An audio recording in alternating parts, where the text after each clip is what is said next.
Baik. Maliki yaumiddin. Qauluhu ta'ala maliki yaumiddin. Mungkin diingatkan lagi juga, di sini tidak disebutkan oleh Syekh tafsir Ar-Rahman Ar-Rahim ke-6. Maknanya sudah dijelaskan oleh beliau dalam penjelasan, dalam keterangan ayat, dalam keterangan kalimat basmalah Bismillahirrahmanirrahim. Tetapi sebagian ulama menganggap bahwa Ar-Rahman Ar-Rahim pada surat Al-Fatihah beda dengan Ar-Rahman Ar-Rahim pada bacaan basmalah. Artinya bukan dari segi makna, tapi dari segi yang lain, ini kehubungannya dengan ayat sebelumnya dan ayat sesudahnya. Jadi kalau mungkin beliau rahimahullah di sini menganggap Ar-Rahman Ar-Rahim di sini tikrar, jadi ulangan, ini kan dengan berulang. Kalau dijelaskan lagi nanti sama saja. Tapi sebetulnya kata sebagian ulama yang lain mengatakan bahwa kalimat Ar-Rahman Ar-Rahim yang ada di dalam surah Al-Fatihah itu bukan perulangan, itu taukid, pujian, sanjungan terhadap Allah Subhanahu wa Ta'ala. Maknanya yang seperti yang kita bahas dalam arti Ar-Rahman, yakni yang menunjukkan sifat rahmat Allah zatiyah dan fi'liyah. Ar-Rahman sifat zatiyah yang menunjukkan bahwa Allah memiliki rahmat yang maha luas. Ar-Rahim yang musil rahmatah. Kalau yang Rahim artinya Allah menyampaikan rahmatnya. Anda juga mengatakan Ar-Rahim, ini rahmat Allah yang khusus, Allah memberikannya kepada orang-orang yang mukmin di hari kiamat. Qala rahimahullah maliki yaumiddin. Ada yang membaca maliki yaumiddin dengan pendek, ada yang membaca dengan pendek. Kalau maliki yaumiddin di sini disebutkan oleh sebagian ulama, dia isim fa'il dari al-milk, isim fa'il dari milk. Malika yamliku, milkan, pemilik.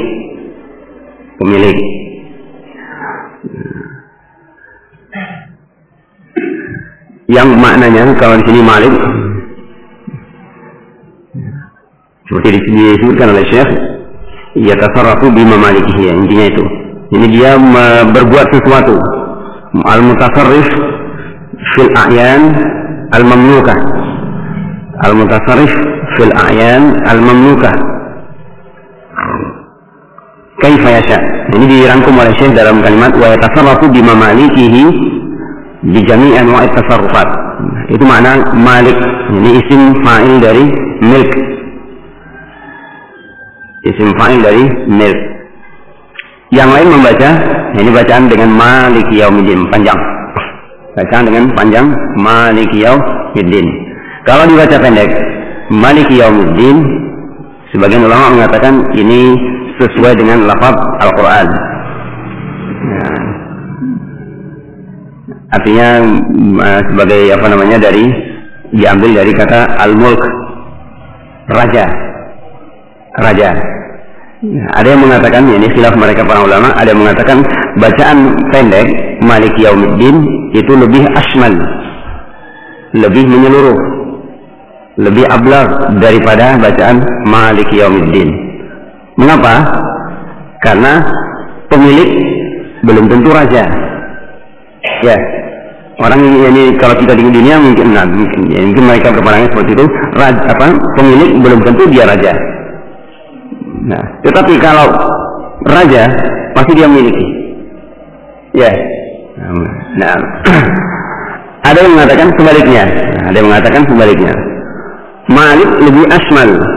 Malik lebih asmal. Baik. Nah, dibaca Malik dari pengertiannya dulu. Malik diambil dari diambil dari kata al-mulk. Ya, al-mulk. Yang dia itu yatasarraf wa yanha wa ya'mur wa yuta'. Kalau dibaca Malik pendek itu dia alladzi yatasarrafu wa ya'mur wa yanha wa yuta'. Yang berbuat, dia memerintah, dia melarang, dia menjadi ditaati. Dia ditaati.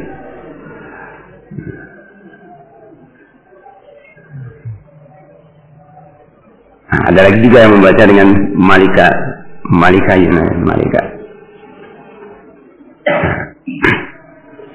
Ya. Dan mereka mengatakan bacaan Malik lebih a'am karena lain apa? Kullu malikin, setiap raja pasti dia memiliki, tapi tidak setiap yang memiliki itu adalah raja. Kita ada pendapat yang lainnya. Malik katanya lebih asmal, lebih lengkap, lebih menyeluruh, lebih umum, lebih menyeluruh. Nah, kata mereka, diantaranya dalam pengarang Lisanul Arab Ibnu Manzur, ahli bahasa, ini lebih menurut mereka bacaan Maliki Yaumiddin lebih a'an. Itu meriwayatkan dari sebagian ulama bahwa kullu man yamlik fahuwa Malik.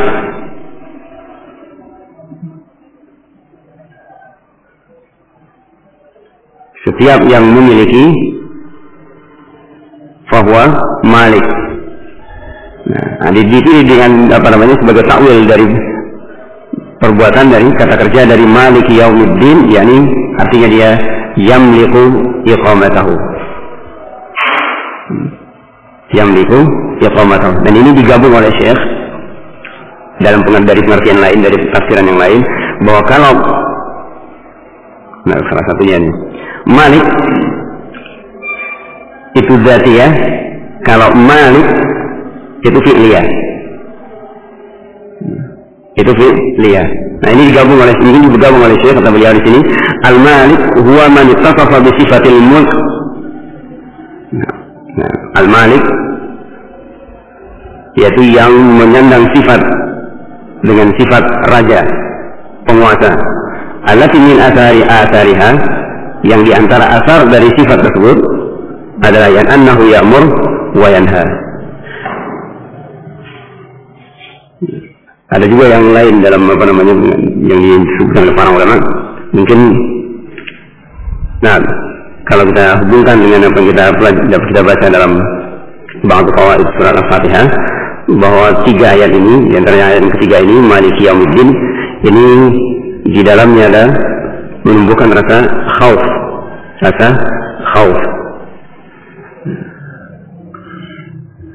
Karena jadi Allah Subhanahu wa taala dikatakan Malik Yaumiddin, pemilik yang sekaligus menguasai hari kemudian, yang disebutkan yang tidak ada satupun yang bisa, yang berani memulai atau mengajak, yang berbicara di hadapan Allah. Tidak ada satupun yang berani yang berbicara di hadapan Allah. Nah, qala rahimahullah, min atharihi, yani asar dari sifat mulk tersebut, memerintah dan melarang, wa yusibu wa yu'aqab. Nah, sekaligus ini dianjurkan oleh beliau sambil memberikan pahala dan siksa, wa yatasarrafu bima malikihi bi anwa'it tasarruf, bi jami'i anwa'it tasarrufat, dengan semua jenis perlakuan. Dengan semua jenis perlakuan yang memberikan pahala, siksa, mengatur yakni keadaan mereka aman atau tidaknya, perintah, dilarang, peringatan dan seterusnya. Wa adhafa al-Malik li yaumiddin wa huwa yaumul qiyamah. Diidhafakan al-Malik ini atau al-mulk, kekuasaan ataupun kepemilikan ini kepada hari kemudian, wa huwa yaumul qiyamah, yaitu salah satu nama dari nama-nama kiamat. Yauma yudanu nasu fihi bi a'malihim, yaitu hari di mana manusia pada waktu itu dibalas sesuai dengan amalan mereka, khairiha wa syarriha, yang baik maupun yang buruknya. Lianna fi dzalikal yaum yadhhar lil khalq. Ini sebenarnya juga yang disebutkan oleh para ulama tentang makna Malik atau Malik, yang mamluk. Lianna fi dzalikal yaum, karena pada hari tersebut yadhhar lil khalq, tampak bagi seluruh makhluk, tamamul zuhur, dengan kesempurnaan, ini betul-betul tampak jelas, taufid, kamalul mulkihi, kesempurnaan kekuasaan Allah, kesempurnaan kepemilikan Allah. Dia mengatur, berbuat apa yang dia maukan, apa yang dia inginkan terhadap mamaliknya. Mungkin dari sisi ini juga mengapa di dalam ayat yang ketiga ini Syekhul Islam Muhammad bin Abdul Wahab menyebutkan bahwa di dalamnya ada rasa khauf.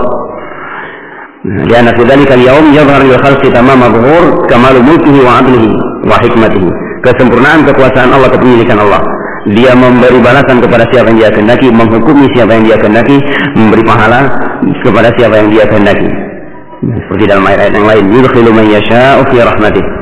Dia masukkan ke dalam rahmatnya siapa saja yang dia kehendaki. Tanpa kekuasaan dan kepemilikan Allah, dia berbuat sesuatu terhadap apa yang dimilikinya. Wa adlih, kesempurnaan sikap adil Allah, maha adilnya Allah.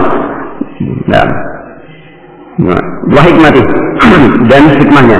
Jadi kenapa digelar pembalasan, hari pembalasan, kemudian bahkan seluruh manusia, seluruh makhluk di sidang, hatta hewan-hewan, binatang-binatang pun diantara sesama mereka ada persidangan tersendiri.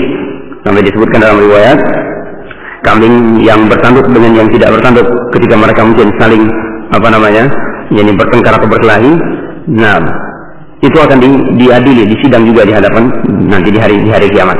Tapi kemudian, nah kedua-duanya disebutkan dalam riwayat dijadikan tanah, dijadikan debu. Tidak ada surga, tidak ada neraka buat mereka. Walaupun yang satu yang punya tanduk menzalimi yang tidak punya tanduk, sehingga mungkin membunuhnya ataupun memecahkan kepalanya.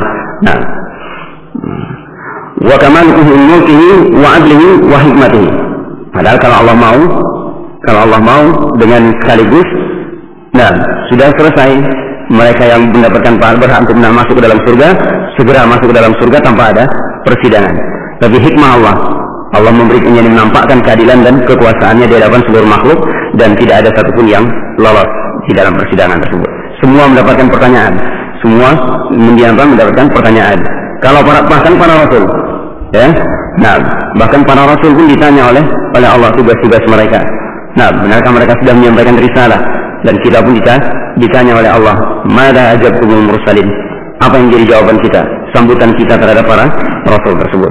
Qala wa inqita'u amlakil khalaiq, dan terputusnya kepemilikan dan terputusnya kekuasaan di antara sesama manusia. Anak tidak lagi merasa punya ibu, ibu tidak lagi merasa punya anak, masing-masing sendiri-sendiri. Bahkan dia ini saling berlepas diri kalau mungkin mereka berbeda. Nah, hatta innahu yastawi fi dzalikal yaum al-muluk wa ra'aya, sampai ketika bisa di hari tersebut sederajat kedudukan para raja dan rakyatnya, wal abid wal ahrar, sederajat kedudukan budak dengan majikan-majikannya dan bahkan orang-orang merdeka. Budak dengan majikannya dan budak dengan orang-orang merdeka lainnya itu sama-sama mendapatkan persidangan. Mungkin yang budak disidang karena melakukan kezaliman terhadap majikannya atau sebaliknya. Kulluhum mud'inuna li'azamatihi, semuanya tunduk kepada kebesaran Allah. Khadi'una li'izzatihi, rendah di hadapan keperkasaan Allah. Mandurun, muntaziruna lijawazatihi, lijazatihi, mereka semuanya sama menunggu untuk mendapatkan balasan dari Allah. Rajina thawabahu, mereka semuanya mengharapkan pahala dari Allah. Khaifuna min iqabihi, takut terhadap hukuman Allah.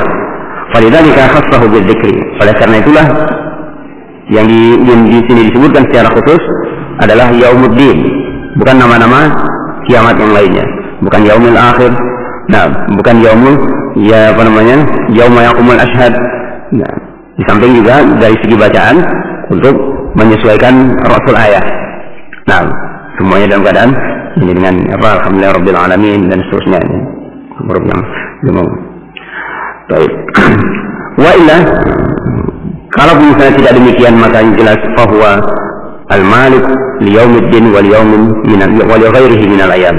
Allah adalah Maha Penguasa, Allah adalah Maha memiliki hari kemudian, juga hari-hari yang selainnya. Nah, di dunia juga demikian, di hari kemudian apalagi. Wallahu a'lam bishawab. Nah, ini sebagian di antara makna kalimat tafsir ayat ini, maliki yaumiddin. Ada yang model keterangan yang lain diterangkan di sebagian ulama, seperti Asy-Syaukani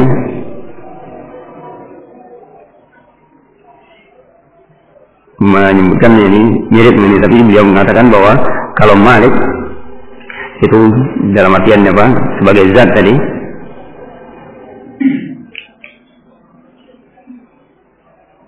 Nah, Malik Yaumiddin, quri'a Malik wa Malik. Nah, quri'a Malik wa Malik. Bisa seperti itu dua-dua, dan ini semuanya adalah apa namanya? Qira'ah sab'ah. Nah, cuma menjadi apa? Pembahasan oleh para ulama tafsir. Kalau Ibn At-Tabari justru memilih yang lebih sempurna, lebih ablau itu kalau ditakwilkan, ini kalau dibaca dengan Malik. Nah, Syaukani menyebutkan bahwa kalau An-Nal Malik, ya kalau dibaca pendek itu berarti sifat lidati, wal Malik sifat li fi'li. Nah, wallahu a'lam bishawab. Nah, baik, mungkin ini dulu cukup insyaallah. Yang jelas jadi pengertian ini apa yang disebutkan oleh Syekh wa tasarrufu itu di mamalikihi bi jami'i anwa'i tasarrufat, ini menumbuhkan, yakni semestinya menumbuhkan rasa takut dalam diri kita dari sebagai bagian dari pengertian dari Malik Yaumiddin, menumbuhkan rasa takut hingga mendorong untuk bersiap menghadapi apa yang akan diperlakukan oleh Allah terhadap kita. Apa yang kita dapatkan nanti dengan Allah sebagai Malik, dia berbuat apa yang dia kehendaki. La yus'alu amma yaf'al wa hum yus'alun. Allah tidak ditanya mengapa dia berbuat demikian, kita yang ditanya. Ini menunjukkan kebesaran Allah dan kekuasaan yang menyeluruh. Wallahu a'lam bishawab. Mudah bermanfaat. Subhanallah wa bihamdihi, asyhadu an la ilaha illa anta, astaghfiruka wa atubu ilaik.